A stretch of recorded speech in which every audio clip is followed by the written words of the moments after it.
Islam family. Islam. Today being Monday, February 20th, 2012.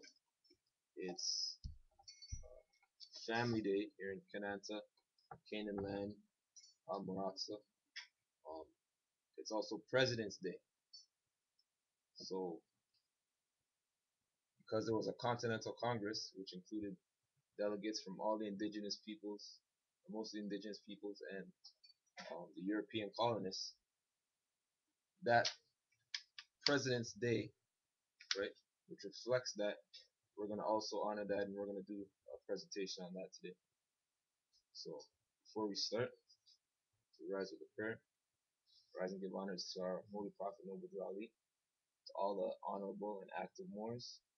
Rise and give Prophet honor to Grand Sheikh for doing all his fine works. And rise and give honors to all the active Moors.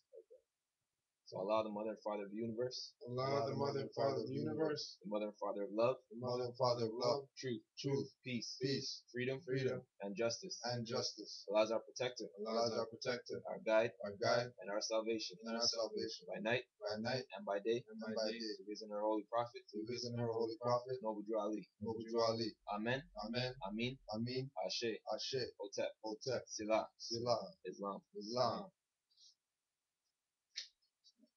So to begin our presentation for today, we're going to go into this Continental Congress. Okay?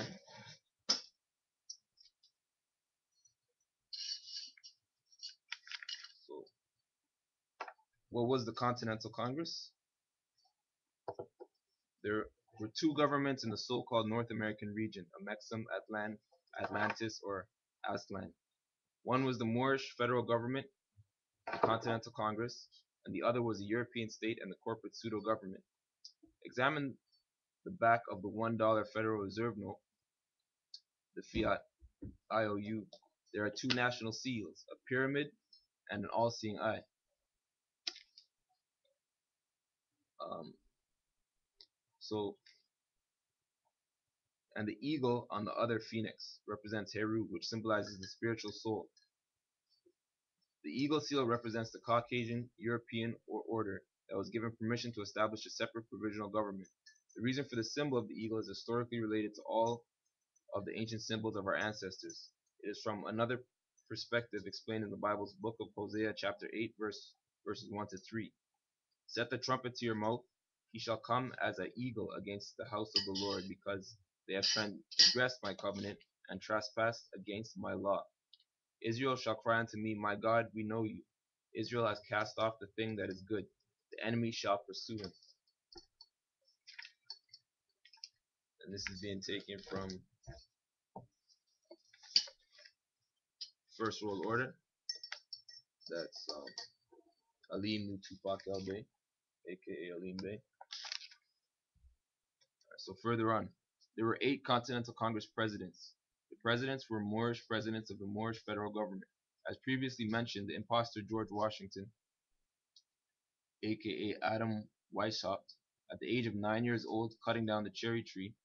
Metaphysically, however, the story is a symbolic reference about George Washington actually being the 9th president in 1789 and not the first president in 1781. Washington did not become president until 1789, but the Declaration of Independence was signed on July 4th, 1776, 13 years before Washington became president. Therefore, we must ask ourselves, who were the presidents after the signing of the Declaration of Independence? Okay, it's a good question, right? So look it up, Google it, right? Declaration of Independence, 1776, July 4th, right? Independence Day, July 4th, 1776. So if you're independent, then you have to have a government, you have to have a president.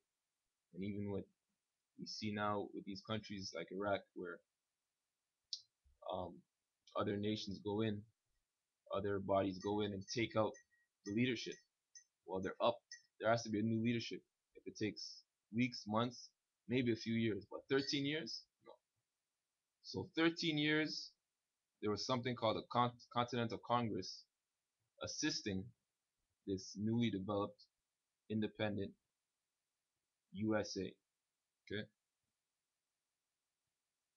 The Articles of Confederation, which was drawn up in 1777, however, it was not ratified by the 13 states until 1781.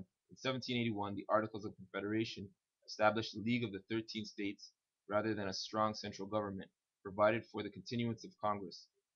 Known thereafter as the Congress of the Confederation, it held sessions in Philadelphia from 1781 to 1783, Princeton, New Jersey in 1783, Annapolis, um, MD, from 1783 to 1784, and Trenton, New Jersey from 1784.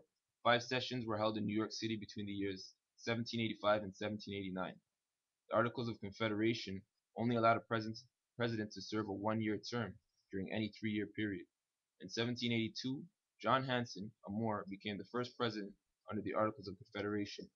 The real George Washington referred to the presidential election of John Hanson by writing, I congratulate your excellency on your appointment to fill the most important seat in the United States. Okay, so in fact, there were several Moorish presidents under the Continental Congress. Who were they? No, let me show you. Bring it up. It's hard to see, but here's a small picture, and then blow it up, and then we're gonna show the whole $2 bill with a circle with his picture on it. And that's his picture on the dollar bill.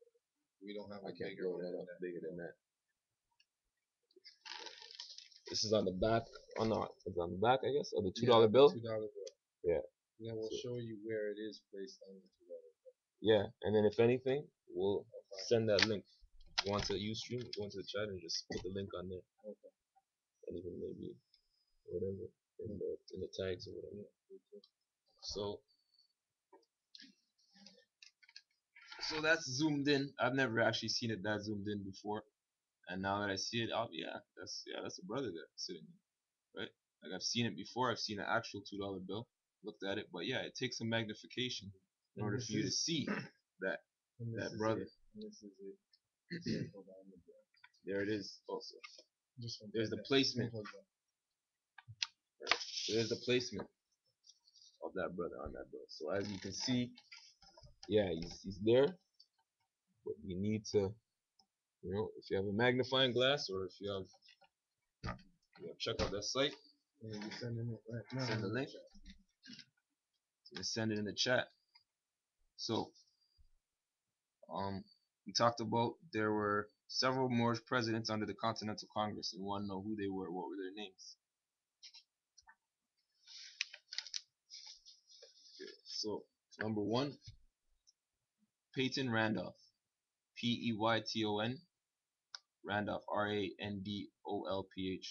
September 5th, 1774. He was the great grandfather of Paschal Beverly Randolph, the late Supreme Grand Master of all the Rosicrucians in the world, a Mason.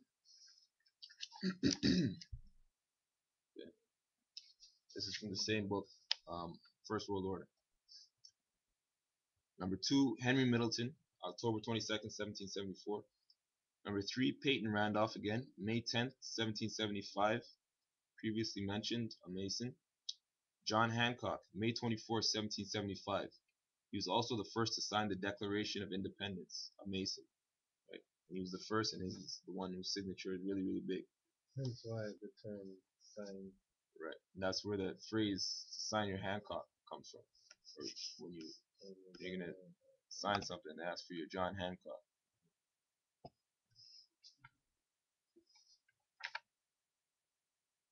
Number 5, Henry Laurens, Laurens, November 1st, November 1st, 1777, a Mason. Number 6, John Jay, December 10th, 1778.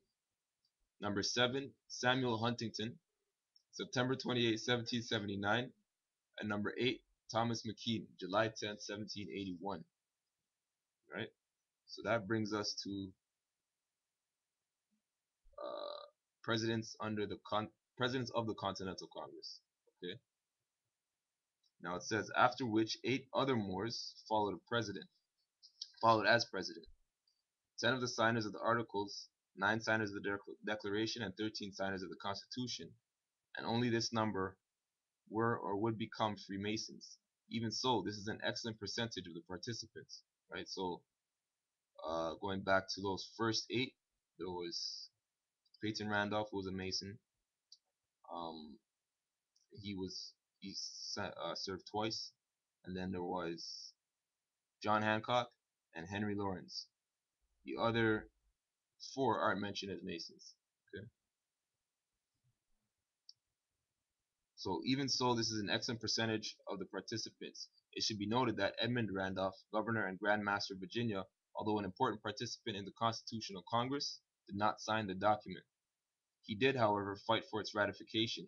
It should also be noted that 4 presidents of the Continental Congress were Freemasons: Peyton Randolph of Virginia, John Hancock of Massachusetts, Henry Lawrence of South Carolina, and Arthur St. Clair of Pennsylvania. For further study, see Masonic membership of the Founding Fathers, Masonic Service Association. So maybe if you Google that, who knows what you'll come up with.